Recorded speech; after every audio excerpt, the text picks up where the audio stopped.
सब सुख लहे तुम्हारी शरणा, तुम रक्षक काहू को डरना। सभी को जय श्री राम।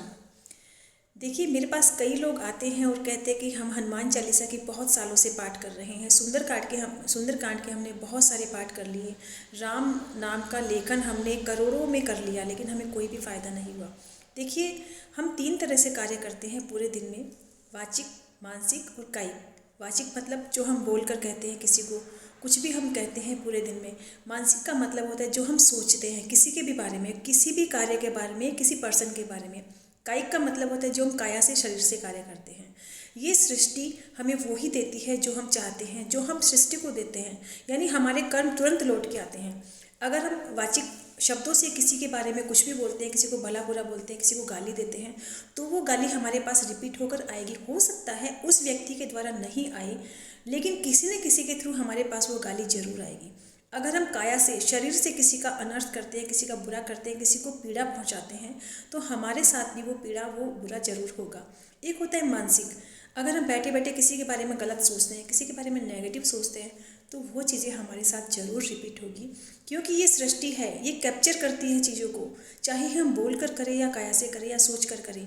ये चीज़ों को कैप्चर करती है। जो हम देंगे वही लौट कर हमारे पास आएगा। इसीलिए कहा जाता है कि हमेशा अच्छा सोचिए, अच्छा कीजिए और अच्छा बोलिए। कभी भी किसी भी परिस्थिति में किसी के बारे में नेगेटिव नहीं बोलना है, किसी के बारे में नेगेटिव नहीं सोचना है, और अपने हाथों से, अपने शरीर से, अपनी काया से, अपनी जुबान से किसी का भी बुरा नहीं करना है। फिर देखिए आपके काम कैसे होते हैं। लोग हनुमान चालीसा के पाठ करते हैं। कई लोग ऐसे होते हैं जो सुबह 11 पाठ करते हैं, शाम को 11 पाठ करते हैं। सिर्फ हनुमान चालीसा पढ़ते हैं, रटते हैं, यानी एक एक शब्द हनुमान चालीसा का इतना महत्वपूर्ण है कि अगर पूरे भाव से आप पाठ करेंगे तो आपको उसका फल जरूर जरूर मिलेगा। ये 100% गारंटी है। लेकिन हम क्या करते हैं, पाठ करते हैं, माइंड में कुछ और चलता रहता है। पाठ करे, किताब बंद करी, रख दी साइड में। फिर कहते हैं कि तुलसीदास जी ने पता नहीं हनुमान चालीसा में, रामायण में, रामचरितमानस में ऐसा क्या लिख दिया, हमें तो उसका फल ही प्राप्त नहीं हुआ। आपको फल प्राप्त कैसे होगा जब आप उस चीज़ को, उस हनुमान चालीसा को, रामचरितमानस की चौपाइयों को अपने विचारों में, अपनी भावनाओं में उतार ही नहीं रहे, तो उसका फल आपको कैसे प्राप्त होगा।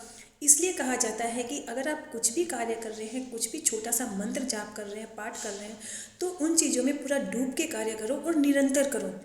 उस कार्य को निरंतर करना चाहिए। हनुमान चालीसा में लिखा है, जपत निरंतर हनुमत बीरा। यानी अगर हमें किसी भी कार्य में सक्सेस चाहिए तो पहले हमें निरंतरता लेनी होगी, उस कार्य को निरंतर करना होगा, तभी हमें जाके सक्सेस मिलेगी। ठीक वैसे ही हनुमान चालीसा भी आपको निरंतर करना होगा। तो आप देखिए फिर कैसे आपको फल मिलता है। जय श्री राम, जय बालाजी महाराज।